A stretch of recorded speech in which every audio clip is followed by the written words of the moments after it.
Olá pessoal, bem-vindos a mais um vídeo do GPS, o Grupo de Paleontologia do Sudeste. E nós estamos tratando aqui sobre a questão da biogeografia, né? E de como essa ciência está, de certo modo, relacionada com a paleontologia. E no vídeo de hoje nós vamos falar de uma questão muito legal aí, que são duas escolas, né? Utilizadas aí na questão da teoria moderna da evolução, ou síntese moderna da evolução, teoria sintética da evolução, como você preferir chamar, a respeito de como nós entendemos que a velocidade das mudanças na evolução acontece, né? E para isso a gente vai começar falando um pouco aí, remetendo um pouco a história da evolução ali pelo Darwin, né? Isso começa mais ou menos então lá em 24 de novembro de 1859, quando Darwin publica, né, a primeira edição do Origem das Espécies, né, pelos meios da seleção natural, ou seja, quando ele mostra ali que através da seleção natural uma espécie pode originar outras espécies, tá? Darwin, não foi o primeiro a falar de evolução, claro, Lamarck já havia falado antes dele, né? Havia outros que já pensavam um pouco na questão da evolução. Juntamente com Darwin, Wallace chegou nas mesmas ideias que ele, com os mesmos termos, né? O trabalho dos dois foi publicado ao mesmo tempo, lido perante a Sociedade Científica de Londres ao mesmo tempo. Mas ao longo da vida o Wallace meio que falou, não, beleza, é darwinismo, Darwin fez muito mais do que eu, né? Então pode chamar de darwinismo aí. O problema é que Darwin, nós não podemos pensar que a teoria foi aceita logo de cara. Havia vários outros cientistas ali que não concordaram com as ideias de Darwin. O principal problema ali, e o Huxley avisou Darwin disso, né, era a questão do gradualismo, né? Gradualismo é aquela ideia do darwinismo de que os organismos vão lentamente acumulando mudanças até que o organismo, né, os indivíduos mais recentes da espécie são bem diferentes do que os indivíduos mais antigos da espécie, tá?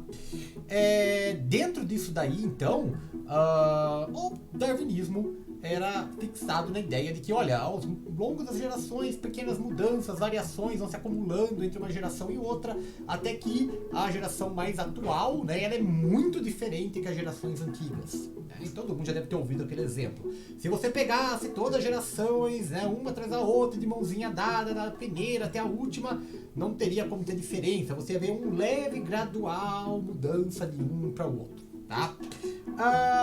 Tudo bem, o Darwin falava isso. Ele, na época do Darwin, o uniformitarismo do Hilton estava em voga, né? Havia ganhado a batalha contra o catastrofismo do Cuvier, e a ideia de que extinções em massa podiam acontecer, ou de que quebras de linhagem podiam acontecer, era inexistente. Né? Então, Darwin, como um bom uniformitarista, ele observou, né, ele abraçava a ideia de que pequenas e uniformes mudanças geológicas com a mesma intensidade levavam à mudança no ambiente, então as espécies deveriam responder da mesma maneira. Né? Qual era o problema disso daí? Né? O primeiro problema disso daí é que a grande maioria, né, dos paleontólogos, na época não havia paleontólogos, haviam naturalistas, não observava isso no registro fóssil. Quando a gente olhava para o registro fóssil, nós podíamos, né, o que era esperado pela ideia do Darwin, que você visse um longo e progressivo e gradual mudança de uma geração para outra em sucessivos estratos geológicos. Né? Então quem está embaixo é mais antigo, quem está em cima é mais novo, e aí na sequência das borboletinhas, a gente vê as borboletinhas lentamente se tornando diferentes, até que a mais recente, que está no estrato mais alto, é bem diferente do que a original. Né? Não era isso que era observado. O que você observava? Você podia ter uma espécie mais antiga nos estratos mais inferiores, mas podia se passar muitos estratos até que se encontrasse uma forma diferente logo acima. E a questão era, ok, né? Pode ser que a questão da borboletinha verde tenha desaparecido, tenha sido preservada, mas onde é que está a borboletinha que fica no extrato azul, né?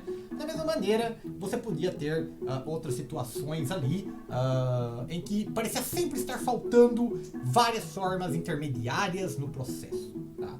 Quando Darwin foi questionado com isso, né, por que não eram observadas essas formas, ele se valeu, né, da questão de que o registro geológico é falho, né? E que nós poderíamos usar ali, né, a sucessão faunística do Will Smith e os princípios do Steno para fazer correlações horizontais que nos permitissem, né, preencher os buracos que faltavam. Então, olha, tudo bem, não encontramos aí, né, a borboleta do que ocorre ali no extrato azul e nenhum dos outros afloramentos, mas ela estava lá. Ou ela não foi preservada, porque a fossilização é um fenômeno raro de acontecer, ou se ela foi preservada, a erosão em cima desses estratos acabou por destruir esse fóssil. Né? Então, para Darwin, era muito simples. Né? O registro fóssil é falho. Nem todas as formas transicionais são preservadas. Funciona, parece que faz sentido, se a gente levar um exemplo bem curto como esse que a gente viu aqui. Nós temos poucas, né, fósseis intermediários aí, linhagem muito curta, né, perder um ou dois parece que não faz diferença. Mas, quando nós temos linhagens muito longas, né, como essa que nós estamos vendo aí nesse cladograma, né, fica difícil entender que nenhuma forma foi preservada, né, entre as linhagens mais recentes e antigas. Né? Como explicar essa ausência, essa linhagem fantasma gigantesca de anfíbia do Cretáceo, do final do Cretáceo até o final do Carbonífero? Né? Esses bichos estavam aonde? Né? Quer dizer, sentimos uma gigantesca e progressiva linhagem gradualmente mudando, é muito improvável que nada tenha sido preservado em nenhum lugar. Né?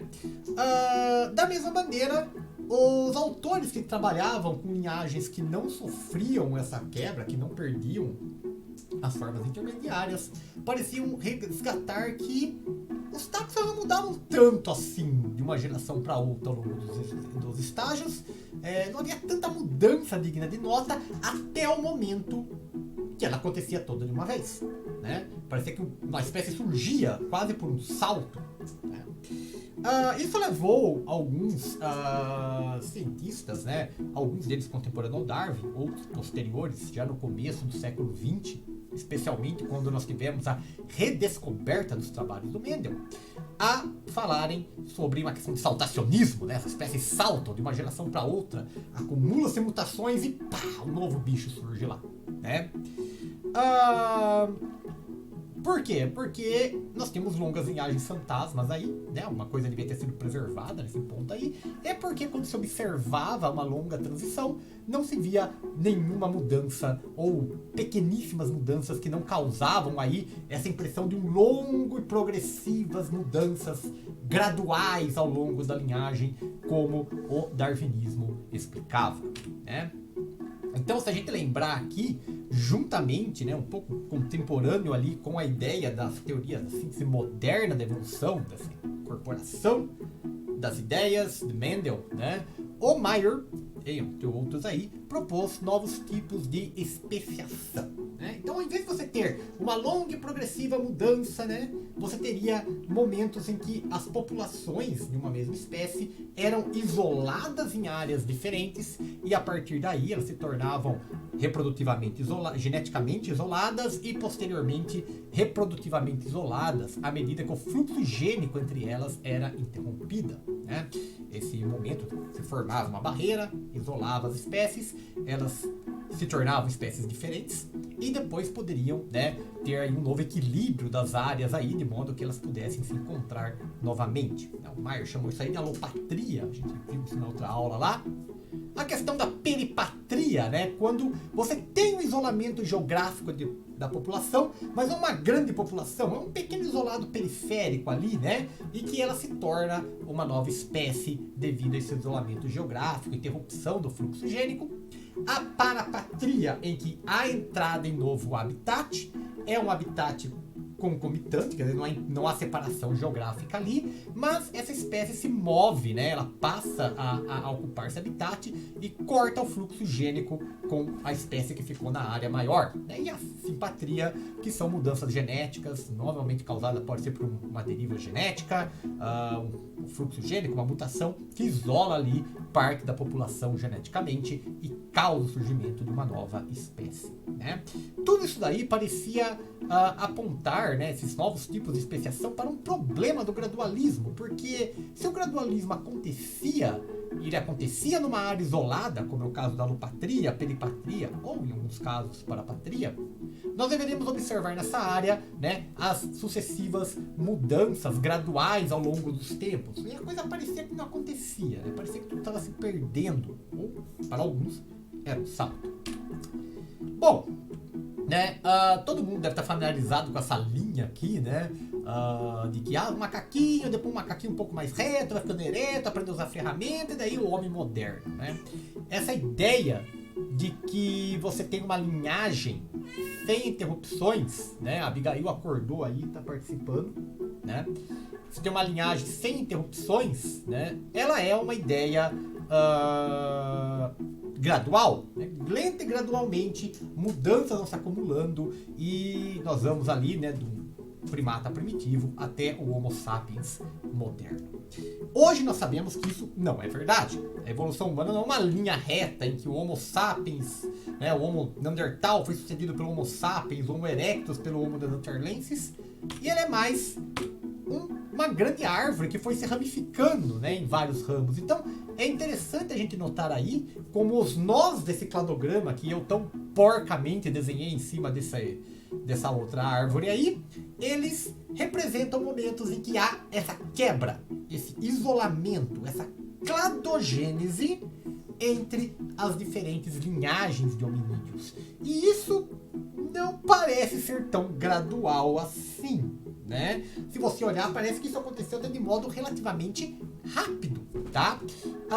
Perceba que há um degradê de cores para mostrar a transição de uma linhagem para outra, mas ele é bem restrito a uma faixa de tempo bem curta. Seria como se na maior parte do tempo as linhagens de uma espécie estivessem em uma estase evolutiva, ou seja, elas não mudavam e de repente elas acumulavam muitas mudanças em um tempo relativamente curto. Dois pesquisadores pescaram essa ideia e resolveram trabalhar em cima dela, né? Esses dois são os senhores que estão aí, o Stephen Jay Gould e o Niles Eldredge, né? Lá em 1972, eles publicaram um artigo que eles chamaram, a respeito, né, da teoria deles, que eles chamaram de equilíbrio pontuado, né? Eu vou deixar aí o link, né, toda a referência do artigo aí nos comentários para quem tiver interesse em pesquisar, né? O fato é que o Eldredge e o Gould trabalharam em cima da ideia da alopatria e da peripatria do Ernst Mayr, ou seja, populações ou um isolado periférico que era geograficamente isolado da população principal e por muito tempo ele se mantinha igual a essa população original. Mas devido a uma mudança no ambiente novo, ele rapidamente evoluía para uma nova espécie. Então, a ênfase do equilíbrio pontuado não era tanto na separação entre os grupos, mas sim na estase, o longo período em que essa população não mudava, não tinha nenhuma modificação morfológica na espécie. Ela podia ter modificações genéticas. A gente sabe que a maior parte das mutações genéticas são neutras, não mudam nada, né? Mas, morfologicamente, eram os mesmos organismos. Só que, a partir do momento que o ambiente mudasse, passasse por uma grande mudança, essas espécies rapidamente enfrentavam a seleção natural, enfrentavam um acúmulo de variações e eram selecionadas em uma nova espécie.